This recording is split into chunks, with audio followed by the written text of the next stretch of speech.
ছবিটি তোলা যায় সেই পরিকল্পনা নিয়ে তারা ব্যস্ত রয়েছে। আজকে স্পষ্ট করে একটি কথা বলতে চাই, ৭২-৭৫-এর শাসনামল সে তো দারিদ্র্যের তীব্র কষাঘাতে জর্জরিত হওয়ার শাসনামল, সে তো প্রতিটি মা বোনকে ৭২-৭৫-এর শাসনামলে বাসন্তী বানানোর ইতিহাসের শাসনামল। মা তার সন্তানের ক্ষুধা মিটাতে না পেরে কচুর লতি সিদ্ধ করে তাকে বিষ মিশিয়ে সপরিবারে সেদিন আত্মহত্যা করেছিল। পত্র পত্রিকার পাতা খুললেই আপনারা সেদিন দেখবেন। তাই তো রফিক আজাদ বলেছিল, ভাত দে হারামজাদা নইলে মানচিত্র খাবো। মাননীয় স্পিকার, নারী নির্যাতন এত ব্যাপক আকার ধারণ করেছিল যে ৭২-৭৫-এর শাসনামলে কোনো যুবতী মেয়েকে নিয়ে মা তার মেয়েকে রাতের বেলা নিজের ঘরে থাকতে পারত না। মুজিব বাহিনীর তাণ্ডবের অত্যাচারের অতিষ্ঠ হওয়ার কারণে রাত নাবার সাথে সাথে মা তার যুবতী মেয়ের হাতটি ধরে জঙ্গলে আশ্রয় গ্রহণ করত। মাননীয় স্পিকার, শুধু এখানেই শেষ নয়, ১৯৭৪ সালে শান্তি সেনের স্ত্রী অরুণা সেন, পুত্রবধূ রীনা সিনহা এবং হনুফাকে যেভাবে অত্যাচার করা হয়েছে, হালাখোকা চেঙ্গিস খানের বর্বরতাকে সেদিন ম্লান করে দেওয়া হয়েছিল। যুবক ছেলেরা যাতে প্রতিবাদ করতে না পারে, রাতের বেলা রক্ষী বাহিনী দিয়ে বাড়িতে বাড়িতে তল্লাশি করা হয়েছে। রক্ষী বাহিনীরা যুবক ছেলেকে রাতের বেলা ধরে এনেছে, আর দিনের বেলা তাদের লাশ যেখানে সেখানে তাদের বাবা মা দেখতে পেয়েছে।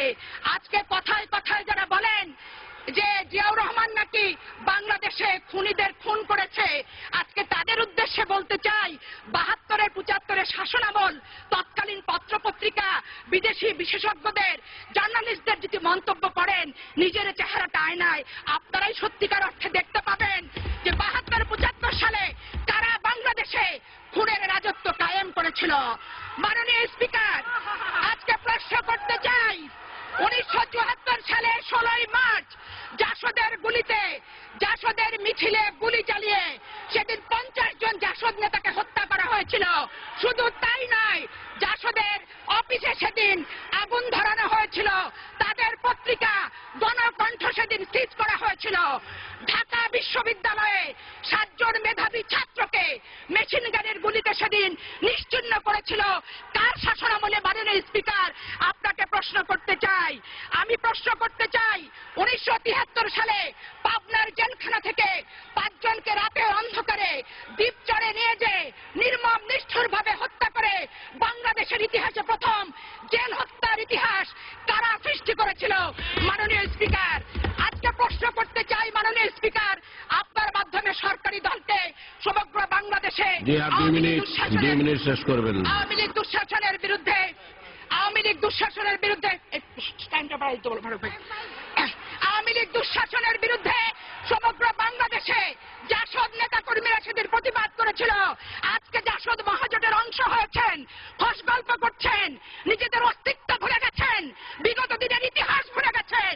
সেদিন ৩০,০০০ জাসদ নেতা কর্মীকে সেদিন হত্যা করা হয়েছিল। এখানেই হত্যার শেষ নয়। মাননীয় স্পিকার, সিরাজ শিকদারকে হত্যা করে বাংলাদেশের রাজনৈতিক অঙ্গনে প্রথম পাঁচখার সৃষ্টি করেছিল কে? মহান জাতীয় সংসদে এসে স্বীকারোক্তিমূলক জবানবন্দি দিয়েছিলেন অবিসংবাদিত নেতা শেখ মুজিবুর রহমান। সিরাজ শিকদার এখন কোথায়?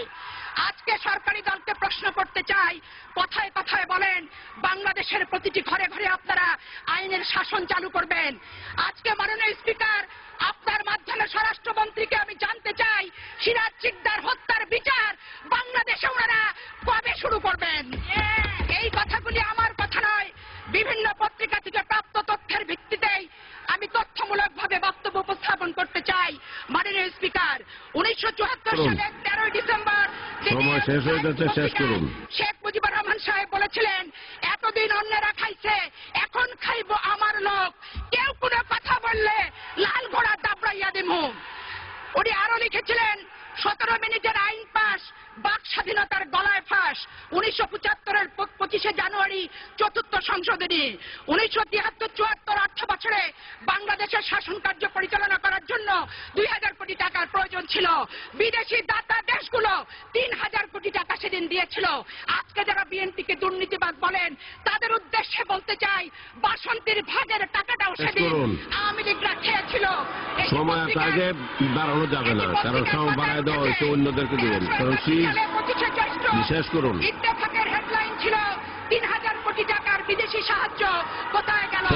1974 28 ডিসেম্বর গার্ডিয়ান পত্রিকার শিরোনাম ছিল ঢাকা বিশ্বের সবচেয়ে ভীতিপ্রদ একটি শহর। মাননীয় স্পিকার, 1374 সালে 18 ফেব্রুয়ারি গার্ডিয়ান পত্রিকার শিরোনাম ছিল বাংলাদেশ মুজিবের তৈরি একটি বিপর্যস্ত এলাকা। এই ছিল শেখ মুজিবের সোনার বাংলার ইতিহাস পত্রিকার ভাষায়। মাননীয় স্পিকার, 1974 22 সেপ্টেম্বর সানডে টাইমসে লেখা হয়েছিল বাংলাদেশ আজ দেউলিয়াত্বের পথে। 1973 সালে 5 জুলাই ইত্তেফাকের ধন্যবাদ দেন আমার প্রীতির মহামারী। মাননীয় স্পিকার, সেদিন ধন্যবাদ মাননীয় সদস্য, আপনাকে ধন্যবাদ। এখন মাননীয় সদস্য জনাব খান